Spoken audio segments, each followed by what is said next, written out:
दोस्तों, हमारी आज इस कहानी का नाम है उड़ान। अरे रुचि, तुम यहाँ बैठी हो और मैं तुम्हें कब से अंदर ढूंढ रहा हूँ। क्या हुआ, क्या बात है? पिछले कुछ दिनों से देख रहा हूँ तुम बहुत परेशान हो। जी, आपसे कुछ बात करना चाहती हूँ। हाँ, कहो ना, क्या बात है? अक्षित जी वहीं पास में कुर्सी पर बैठते हुए बोले। अक्षित जी क्वालिटी एजेंट विभाग में अच्छे पद पर कार्यरत है और रुचि जी एक हाउसवाइफ है। जी, आप बात करके देखिए ना, सुमी से आपकी तो हर बात मानती है, ये भी मान जाएगी। और आप तो जानते हैं ना, कोई विदेश गया तो वहीं का होकर रह जाता है और माता बेटा बस यहाँ इंतजार करते रह जाते हैं। मुझे तो बहुत डर लग रहा है। सुमी आप कैसे अनजान लोगों के अनजान शहर में रहेगी? कौन उसकी देखभाल करेगा? कहीं कोई परेशानी हुई तो हम भी तो वहाँ नहीं रह पहुँच सकेंगे। और सबसे बड़ी बात यह है कि लड़की है, कहीं कुछ गलत हो गया तो मेरा तो सोच सोच कर सर फटा जा रहा है। आप एक बार सुमी से बात करिए ना, रुचि ने कहा। अच्छा, तुम यहाँ बैठो, मैं अभी आया। अक्षय जी बोलते हुए बालकनी से उठकर अंदर चले गए। रुचि को लगा कि उसकी बात सुनकर अक्षय जी सुमी से बात करने गए हैं। रुचि अपने मन में बरबराते जा रही थी कि आजकल तो विदेश जाने की सनक सवार हो गई है बच्चों पर। क्या अपने देश में कोई महत्व नहीं है? यहाँ कोई अनपढ़ है? हमारे देश में एक से बढ़ के एक कॉलेज है। यहाँ किसी भी शहर में चले जाओ, अपना अपन अपने लोग होते हैं और वहाँ कोई परेशानी होने पर कोई भी नहीं पहुँच सकता है। मुझे तो समझ ही नहीं आ रहा कि कैसे समझाऊँ उसे। मेरी तो सुनते ही नहीं है। हो सकता है अपने पापा की बात मान ले, उसकी लाडली है और बचपन से ही उनकी हर बात मानती है। सुमी यानी समृद्धि, जो रुचि और अक्षित जी की बेटी है और पढ़ाई के लिए वेस्टर्न जाना चाहती है। वहाँ उसका दाखिला भी हो गया है, लेकिन रुचि जी अपने डर और सुमी के लेकर चिंता से बाहर ही नहीं आ पा रही है, इसीलिए वो विदेश नहीं जाने देना चाहती है।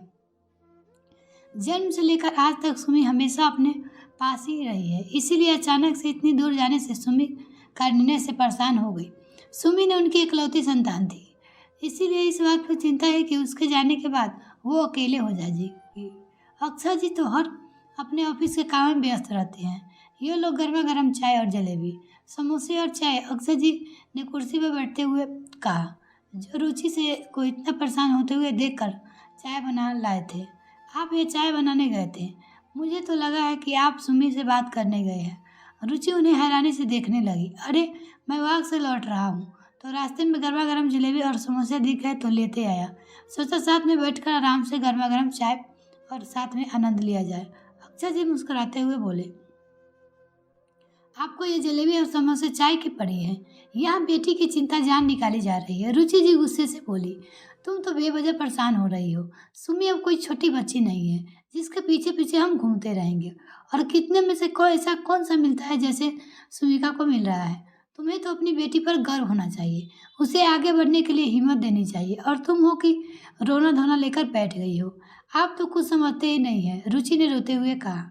ऐसी कोई बात नहीं है रुचि, मैं तुम्हारी हालत समझ सकता हूँ और मुझे भी सुमी की उतनी ही चिंता है जितनी तुम्हें है, लेकिन मैं उसे बांध कर नहीं रखना चाहता कि कल हमारी सुमी यह कहे कि माँ पापा, आप लोगों की वजह से मेरे जीवन का सबसे बड़ा मौका मेरे हाथ से चला गया और जीवन भर हमें भी इस बात का अफसोस रहेगा कि शायद हमने अपनी बेटी के सुनहरे अवसर के छीन लिया।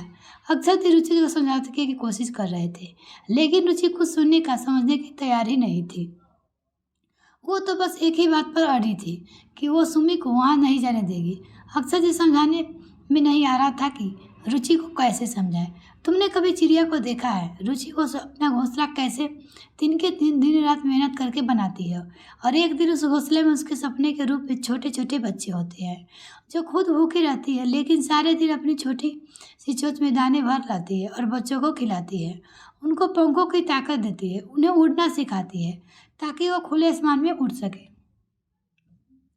एक दिन वही नन्हे नन्हे बच्चे उड़ना सीख जाते हैं और आसमान में ऊंची उड़ान भरते हैं और लौटकर फिर घोंसले में कभी नहीं आते। तो क्या चिड़िया उनका उड़ाना सिखाना बंद कर देती है? उससे क्या उसके बच्चों के प्रति प्यार कम हो जाता है? नहीं। तो तुमने क्यों इतना परेशान हो रही हो? क्या इस तरह से उल्टी सीधी बात सोचती हो?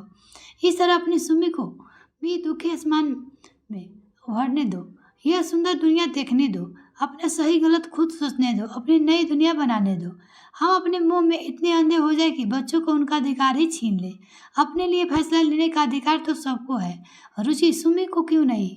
वो कहीं भी वही ना होकर न रह जाए, डर से उसे आगे बढ़ने का मौका भी ना दे। यह गलत है रुचि, हमें ऐसा नहीं करना चाहिए। उस नन्ही चिड़िया से कुछ तो सीख है हमें लेनी चाहिए। और ना रुचि अक्सर जी रुचि को समझाते हुए कहा, शायद आप सही कर रहे हैं जी, मैं आपकी ही ममता की बेटी से अच्छा बुरा सोचना भूल गई। मैं उसी नन्ही चिड़िया के सीख को हमेशा याद रखूंगी। मैं माँ बनकर ये भूल गई कि मैं भी कभी चिड़िया को देखकर सोचती थी कि काश मैं भी उड़ सकती तो पूरी दुनिया को आंखों अपने पंख से समेट लेती। आपका बहुत बहुत धन्यवाद। आपकी ये सीख से हमारी सुमी अपने सपने को बचा लोगी। ये लो, हमारी बातों में चाय और नाश्ता ठंडा हो गया और मैं अभी इसे गर्म करके लाती हूँ। रुचि मुस्कुराते हुए नाश्ता गर्म करने चली गई। मिलते हैं फिर नेक्स्ट फ्रेंड, तब तक के लिए bye. Thanks for watching this video.